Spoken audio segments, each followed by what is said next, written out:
December 1970, Washington, D.C. The house on Varnum Street was quiet except for the sound of winter wind against the windows. Marvin Gaye lay in his childhood bedroom, staring at the ceiling, when he heard footsteps in the hallway. Slow, hesitant steps that belonged to someone who wasn't sure if he wanted to reach his destination. The door opened without a knock. Frankie stood there in the doorway, still wearing his Army-issued t-shirt, sweat on his forehead despite the December cold. His eyes held a hollow look that Marvin had been seeing since his younger brother's return from Vietnam 6 months earlier. "I can't sleep," Frankie whispered. "Every time I close my eyes, I'm back there. I hear the helicopters. I smell the smoke." Marvin sat up slowly. He had been expecting this conversation for months, dreading it and needing it in equal measure. Frankie had been home since June, but he hadn't really come home at all. He would stare at his food without eating, flinch when cars backfired, disappear for hours walking their childhood neighborhoods. The brother who had left for Vietnam 3 years earlier, confident, patriotic, believing in the mission, had returned as someone else entirely, someone broken. "Tell me," Marvin said simply. They walked together to the kitchen, the same kitchen where they had eaten breakfast before school as children, where they had harmonized together while their mother cooked dinner, where they had dreamed about music and success and everything their lives might become. Now they sat across from each other at the worn wooden table, and Frankie began to speak about things no brother should ever have to hear. "The worst part wasn't the dying," Frankie said, his voice barely above a whisper. "It was the not understanding why. Being a radio operator, you hear everything. Every call for help that comes too late. Every report of casualties. You start counting the dead, and then you stop counting because the numbers don't mean anything anymore." Marvin listened without interrupting, watching his brother's hands shake as he spoke. This was the same brother who had written him letters full of excitement about serving his country. The same brother who had promised to come back a hero. "They told us we were fighting for freedom," Frankie continued, "but all I saw was kids my age dying in a jungle they couldn't pronounce the name of for reasons nobody could explain. And when you try to ask questions, they tell you to shut up and follow orders."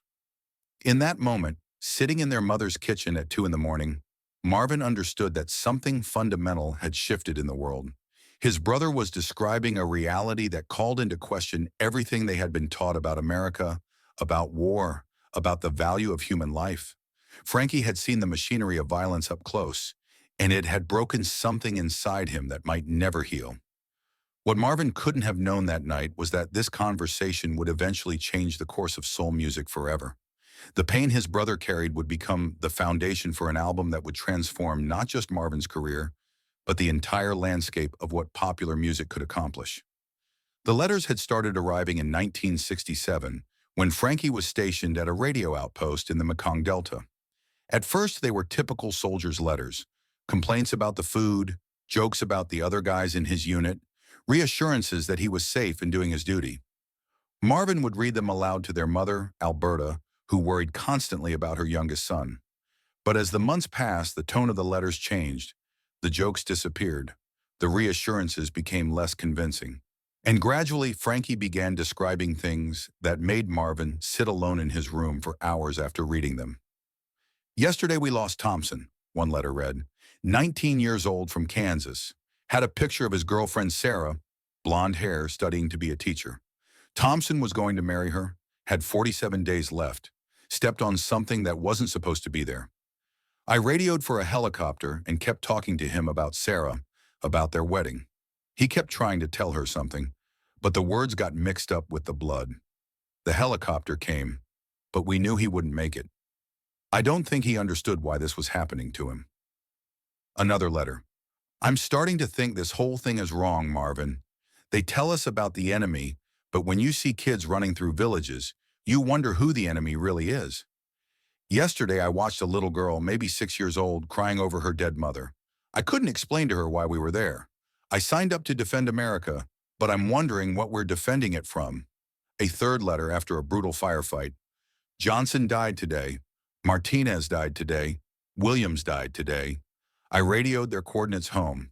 Someone needs to tell their mothers they were heroes, even if I'm not sure what that means anymore." Marvin would read these letters in his dressing room before performances, sitting in front of mirrors surrounded by bright lights, preparing to go on stage and sing love songs to audiences who had no idea what was happening in the jungle on the other side of the world.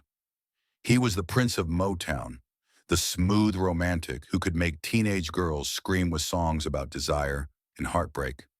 But the disconnect between his public persona and his private knowledge of his brother's suffering was becoming unbearable. He would stand in the wings listening to the crowd chant his name, feeling like a fraud. How could he sing Ain't No Mountain High Enough when his brother was writing about literal mountains of bodies? During one performance at the Apollo Theater, Marvin stopped mid-song during I Heard It Through the Grapevine. The words felt meaningless. He looked at hundreds of joyful faces and thought about Frankie's latest letter describing a destroyed village. The music continued behind him, but Marvin stood frozen, unable to continue. Afterward, in his dressing room, he broke down. I can't do this anymore, he told his manager. I can't keep pretending everything is fine when the world is falling apart. During this period, Marvin was at the height of his commercial success. His duets with Tammy Terrell were dominating the charts. Songs about love conquering all obstacles, about two people being all each other needed, about ain't no mountain high enough. But every night, he would go home and read letters from his brother describing mountains of bodies, obstacles that couldn't be conquered, and love being destroyed by violence and meaninglessness. I keep thinking about home, Frankie wrote in late 1968, but I don't know if the home I'm thinking about still exists. Everything here feels like a lie, and I'm scared that when I get back, I'll find out everything there was a lie too. The worst letter arrived in early 1969. Frankie had been promoted to a forward communication post, which meant he was closer to the fighting and responsible for coordinating with multiple units. Today I had to call in coordinates for an airstrike on a village where we believed enemy combatants were hiding, he wrote. Afterward, when we went in to assess the damage, we found mostly families, old people, children. I gave the order that killed them, Marvin. I don't know how to live with that. Marvin kept these letters in a box under his bed, but he couldn't stop thinking about them. He began having dreams where he was on stage singing to an audience that slowly transformed into Vietnamese villagers staring at him with accusing eyes. He would wake up in cold sweats, wondering how he could continue performing love songs when his brother was living through a nightmare.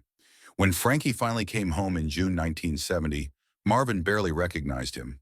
The confident young man who had left was gone, replaced by someone who jumped at unexpected sounds, who couldn't sit with his back to a door, who would sometimes stop mid-sentence and stare into the distance, as if he was listening to something no one else could hear.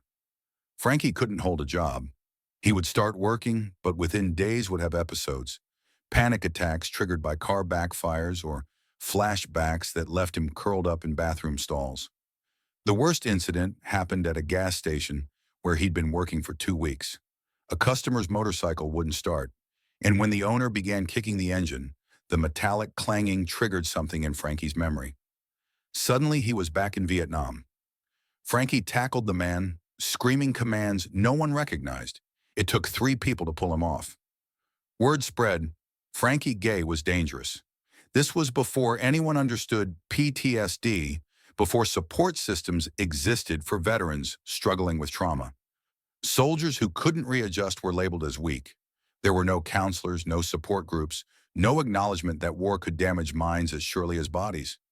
Frankie was expected to simply readjust as if nothing had happened. By December 1970, America itself was fracturing under the weight of an unpopular war.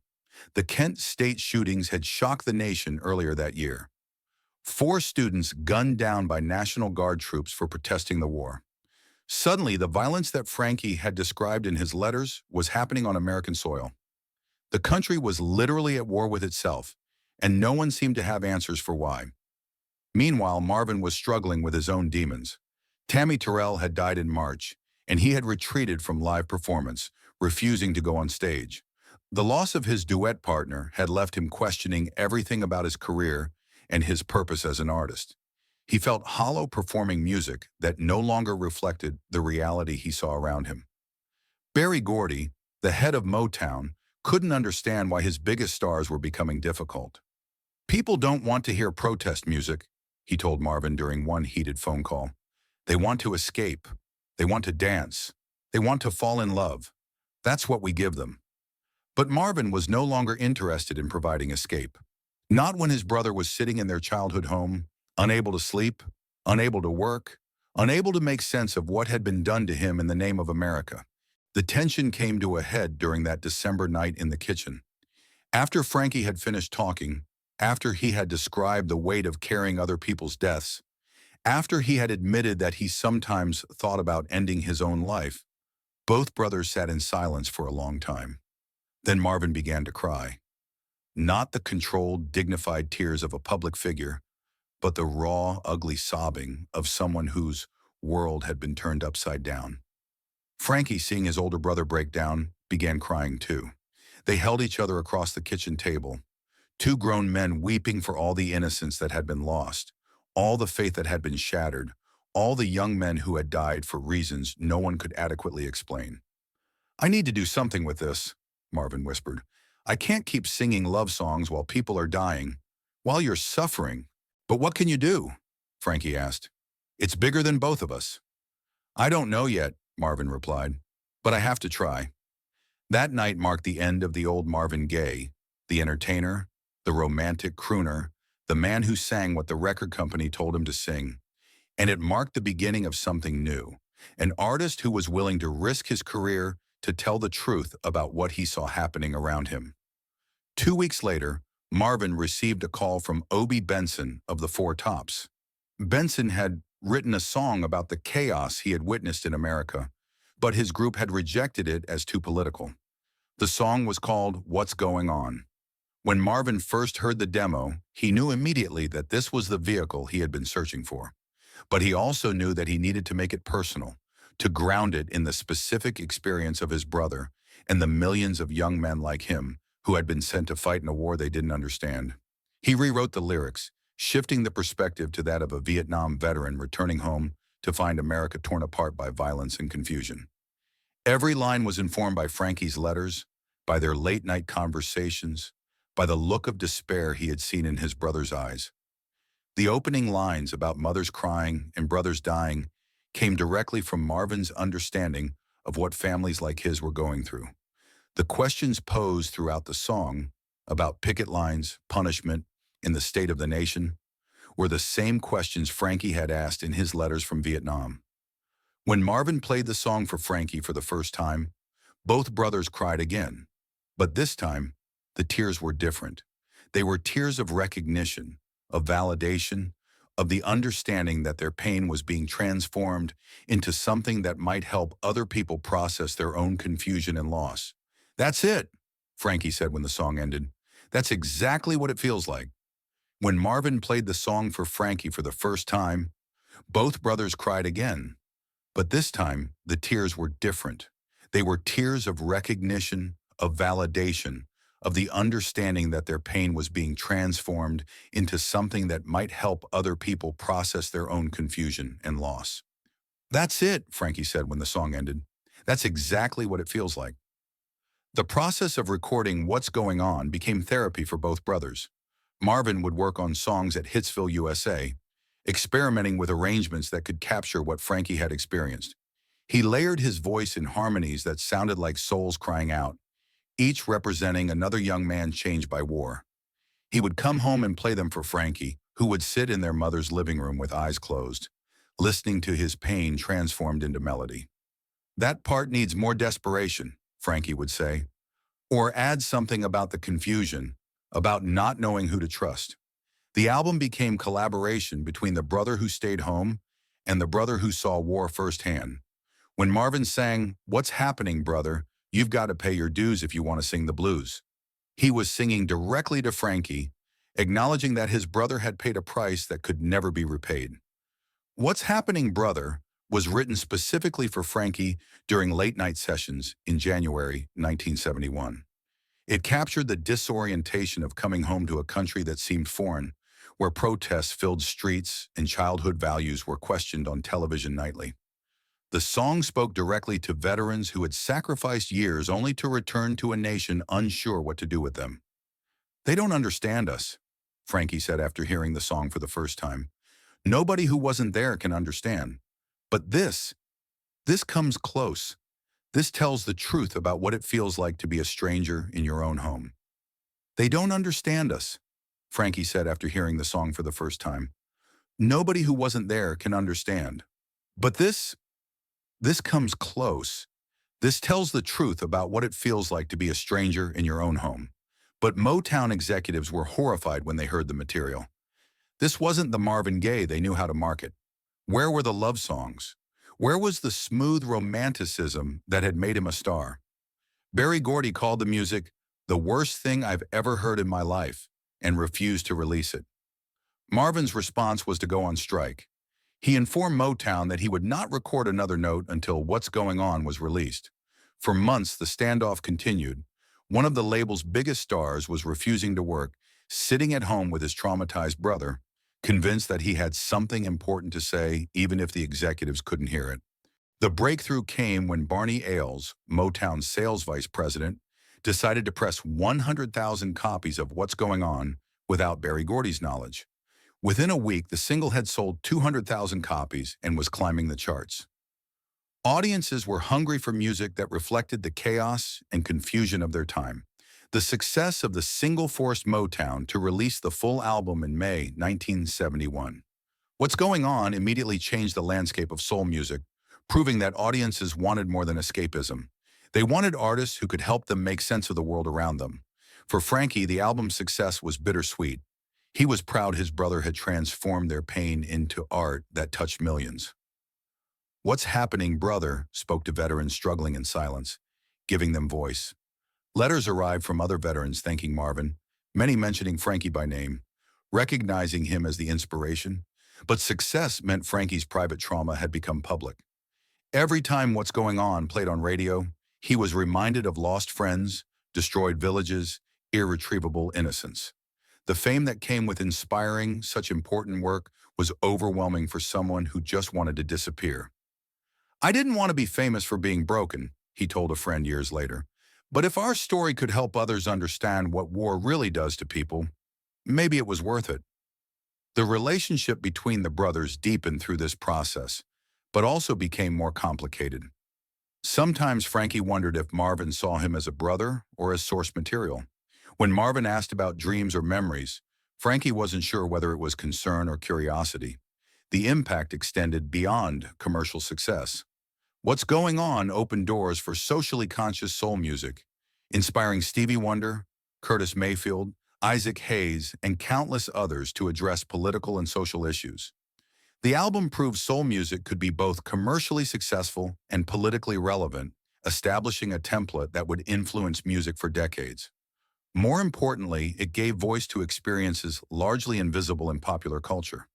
Veterans organizations began using What's Happening, Brother at meetings and memorials.